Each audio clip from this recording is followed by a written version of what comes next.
संध्याकाळी जावा म्हणते निवांत. सावकाश जावा. बघा माघारी आता काय करता, बाई आली तर या.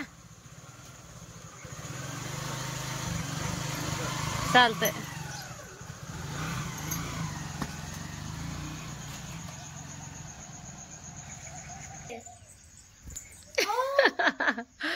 गेले.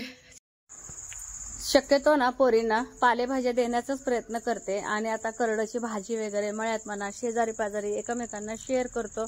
आणि करड्याची भाजी एकदम गुणकारी, उपयोगी, फायदेशीर आहे हाडांना बळकटी येण्यासाठी, रक्तप्रवाह वाढवण्यासाठी. तर ही भाजी आहे, तर याचा गरगटा पण खूप छान होतो. सुकी भाजी सुद्धा तर हरभरा डाळ घालून मी केलेली आहे, हिरवी मिरची लसूणचं वाटण घालून. आणि इकडं आल्याचा चहा ठेवलेला आहे. तर बहीण आलेली आहे माझी, हातीची दीदी आणि दाजी दोघेही खूप घाईत होते. कारण की बघा माझ्या बहिणीला पण जायचं होतं शाळेत आणि दाजींना पण जायचं होतं शाळेत. तिचे सासरे पण आले होते ना, तर सासऱ्यांना घरी सोडून परत घरी जाऊन त्यांना परत एकदा आंघोळ वगैरे करून फ्रेश होऊन मग शाळेत जायचं आहे. आणि जास्त उशीर ती तशी बसलीही नाही. तर तिला किती म्हटलं काय खाऊन पिऊन जा, पण ती काही खाल्ली पिल्ली नाही. म्हटले चला चहा तर चहा. तर कुठल्या तर निमित्तानं का होईना बहीण आली घरी. तर 2-3 वर्षानंतर आली बहीण माझ्या घरी. आणि इकडं दाजी आणि पप्पा, मी पण त्यांना पप्पाच म्हणते बहिणीच्या सासऱ्यांना. तर त्यांना चहा परी दिली. तर लगेच हे निघाले. तर शाळा असते, परत पोरही शाळेला गेले होते, प्रत्येकाची काही अडचण. आणि माती म्हटले की यावंच लागतं. जसं की अण्णा आले होते, अण्णा पण ना सकाळी तुम्हाला सांगते जे मातीला गेले होते ते परत घरी आलेच नाही. डायरेक्ट स्टँडवरनं ना, सांगोला स्टँडवरून सोलापूरला गेले. तर खूप पाळतात सोलापूरमध्ये आमच्या. आम्ही इतकं पाळत नाही, पण माझ्या माहेरी इतकं पाळतात ना, खूप म्हणजे खूप पाळतात. तर प्रत्येकांची चालीरीती वेगळी असते ना. तर आपल्या नेहमीच्या ताईंची कमेंट होती टिकली का लावत नाही, सुतक वगैरे असल्यामुळे ना आम्ही टिकली लावत नाही. तर आईंच्या काळामध्ये 10 दिवस लावत नव्हते, पण आम्ही 4 दिवस तरी पाळतो. आताच्या जमान्यामध्ये पण सुतक पाळतो. आणि खरंच ह्या चालीरीती थोड्याफार ना पाळायलाच पाहिजे असं म्हणते. सगळ्या चालीरीती एकदम बुडवून चालणार नाही. मग काय पुढच्या जनरेशनला काय शिकवायचं म्हटलं की खूप अवघड होऊन जाईल ना. तर घरातली सगळी कामं मी ना, बहीण वगैरे यायची होती आणि तिथले जे पाहुणे आले होते ना मातीला, ते पण घरी कोण कोण आले होते. मी प्रत्येकाचं शूट घेतलं नाही, फक्त बहिणीचं अण्णांचं तेवढं घेतलेलं आहे. त्यामुळे मी 8 वाजता माझं स्वयंपाक, धुणं, भांडी, परीचा डबा सगळ्या गोष्टी माझ्या झालेल्या होत्या. तर जे काय असं एक्स्ट्राचं नारळाचं थापी म्हणा किंवा केळीचं थापी म्हणा वाढलेलं होतं. म्हटलं चला संगू गंगूला पण खाणं होईल आणि झाडांना पण म्हणजे जे उपयोगाचं नाही आहे पुढं गेलेलं आहे ते काढायचं माझं काम चालू आहे. तर वेळच्या वेळी अशा गोष्टी केल्या का नाही झाडांना आकार पण अगदी व्यवस्थित होतो. आणि विशेष म्हणजे जे आपले जायजुई आहेत ना त्यांना पण खायला खूप आवडतंय. तर सगळ्या ताईंनी ना आपल्या साईला खूप सारं ना अभिनंदन केलं. टाकायचं खूप मनापासून धन्यवाद. तर आईंचं आज माझं काय चाललं होतं सांगते. थोडंसं संगू गंगूला जागा बदल आणि थोडंसं मला इथं फवारण पण घ्यायचं होतं. जी काय दररोजची ह्यांची जागा आहे का पेस्ट कंट्रोल, जसं आपण किचनमध्ये ना झुरळ वगैरे होऊ नये म्हणून आपण पेस्ट कंट्रोल करतो किंवा साफसफाई करतो किचनची, त्याचप्रमाणे मला ह्यांची साफसफाई ऐकतेत कुठं. आपल्या ताकदीपेक्षा जास्त हिरवं बघून इतकं वड खात होते ना, खूप वड खात होते. आणि आईंची मदत मला नेहमी खूप उपयोगाचे ठरते. अगदी दोघं मिळून आम्ही कामं करत असतो. काम झालं की गार्डनमध्ये अर्धा-1 तास ना बसत असतो, बोलत असतो, गप्पा मारत असतो. आणि म्हणजे त्या निमित्तानं का होईना, गप्पा मारायच्या निमित्तानं ना एकामेकांमधलं जे प्रेम आहे का ते प्रेम वाढतं. जर माझं काम झालं, मी जर माझ्या कामाला किंवा मी आराम करायला जर गेलं तर आई एकट्या पडतात आणि त्यांना जास्तीचं मग ते एकटे वाटू नये म्हणून मी पण त्यांच्यासोबत असं गार्डनमध्ये काय आमचं चालू असते. आई का म्हणते त्याला होला हो करून आमचा दिवस आम्ही असं दिवसभर घालत असतो. किमान दुपारचे 2:30-3 वाजोस्तर तर आम्ही बाहेर असतो. तर शेळ्यांना बांधून घेतलं, त्यांना खायला घातलं, नळाला पाणी पण आलं.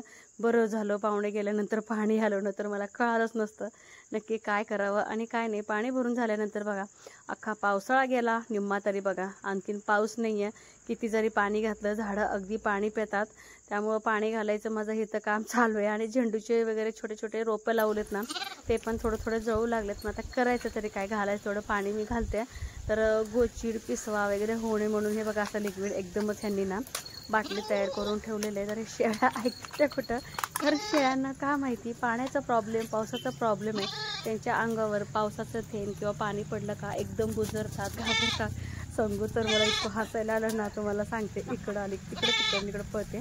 शेवटी तिला कासऱ्याला व्यवस्थित धरून असं बघा तिच्या अंगावरती पूर्ण औषध तर फावरून घेतले.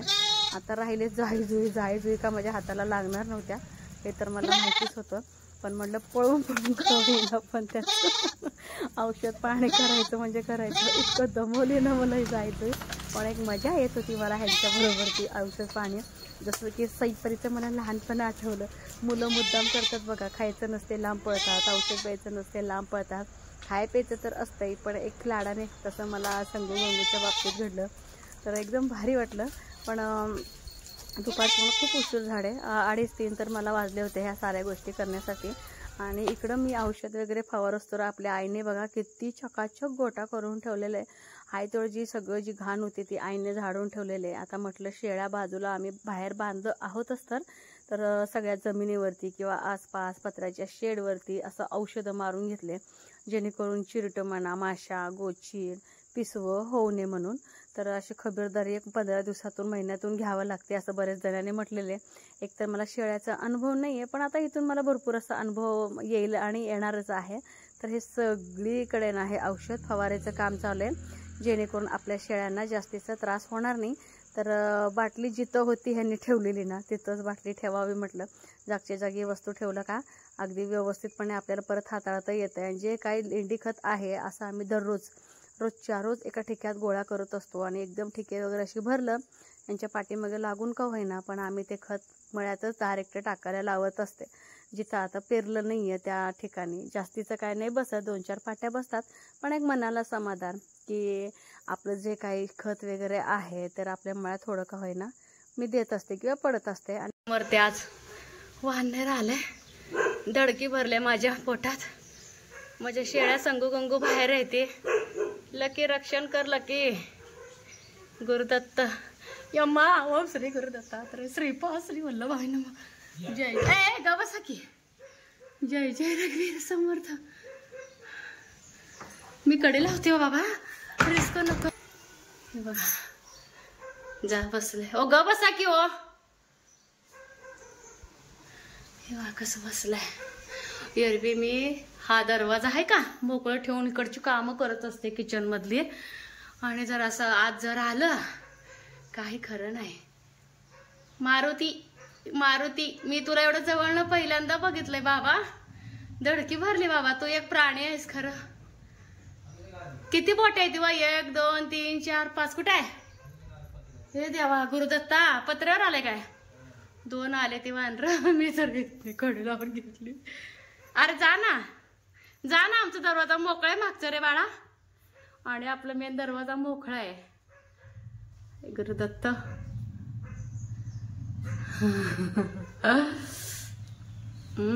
कसं ह्याचा चेहरा काळा असेल बघा ना. मी चुलीवर स्वयंपाक करते तिथं चालाय. जा की ए ग बसा की ओ. शेळ्या आहेत त्या बाहेर. ना जा तू जा ना. ए जा घरी जा ना.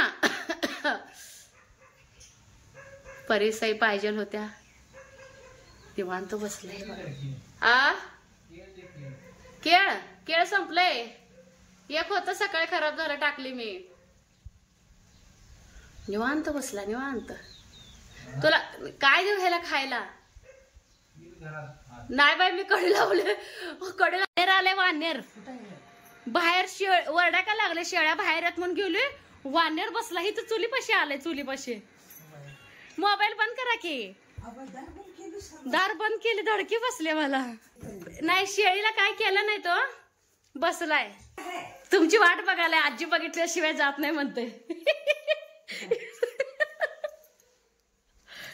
आई नको हो जाऊ. नको हो आई आत येईल. नको बाबा माझा अंग कापायला आलाय. आई तुम्हाला मी पळालेच नाही. मला पळालेच नाही. आई नको आई. नको हो आई. उग येड्यान करू नका. बंद करा. नको बाबा. किती नको हिथनं टाका. काय टाकायचं ते ओके धरा. तुमच्या हाताने कार्य करा. ओम श्री गुरुदत्त. एवढे चपाती घ्या आम्हाला आशीर्वाद दे आणि जा. जा यमा हा काय हो मी हातात म्हणजे मला घेऊन जा उचलून ती यम्मा चालला चालला त्याला चपाती नाही आवडली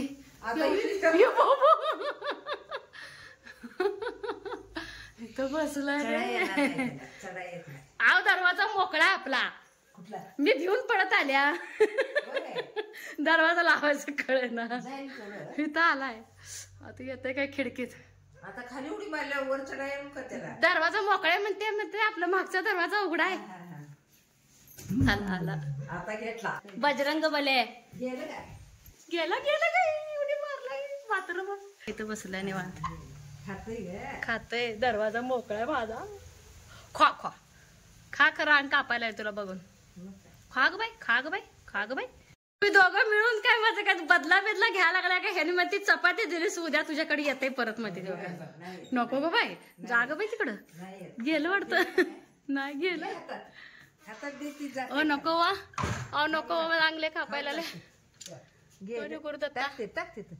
वर ठेवा वर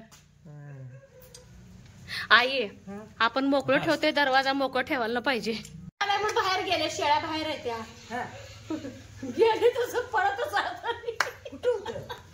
गार्डन मध्ये गार्डन मध्ये लकी पळवला की लकी तसं लय छान आहे लकी गेला का हाय बसलाय अजून एक आहे अजून एक पत्र्यावर आहे होय दोघं इथे पत्र्यावर आहे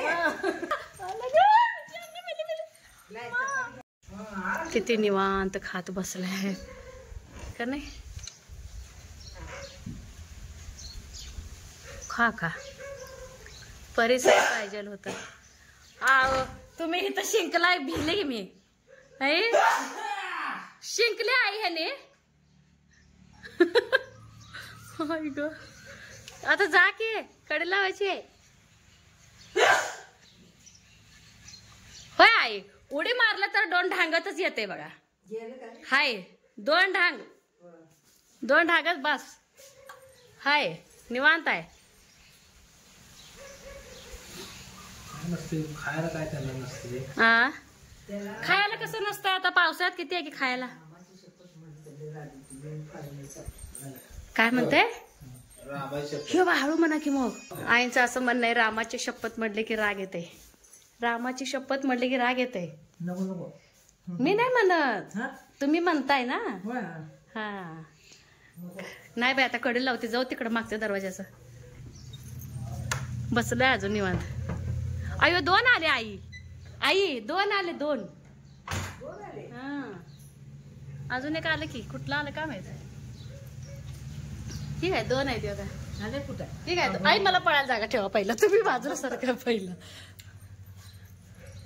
निवांत बसली ती नको बाबा एक सोडून दोन येऊन बसलेत निवांत कसं बंद करू जाता येत आणि ती दार तिकडचं हा असू दे अरे रामा ती बी बसले दोन्ही बघायला येते ह्याला माहित झालं ह्यांच्याकडे तिघा येते त्याला माहित नाही निवांत बसलाय आल्या साईपरला मी सरप्राईज दाखवणार आहे म्हणून मी आले वानर म्हणून मी ह्यांना चिरकले हो ह्यांना आणि जोरात जी लकी लागला महागात दोन्ही गेली पळून आणि कसा आला काय माहित आणि किती जरी बोललं लकी कसं का असाय ना पण रक्षण करतं लकी आय आजवर चैनच पडे ना हाय का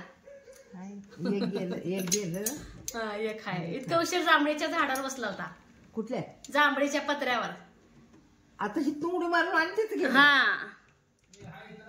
कुठं आई इथंच आहे म्हणा मग अशी पत्र्यावर होता टाकीच्या महाग आहे मग टाकीच्या महाग यमा गुरुदत्ता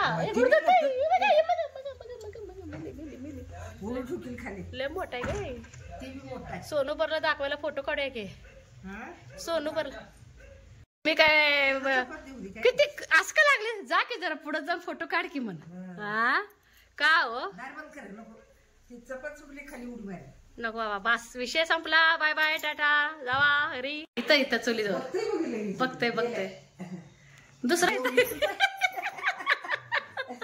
जात ना काय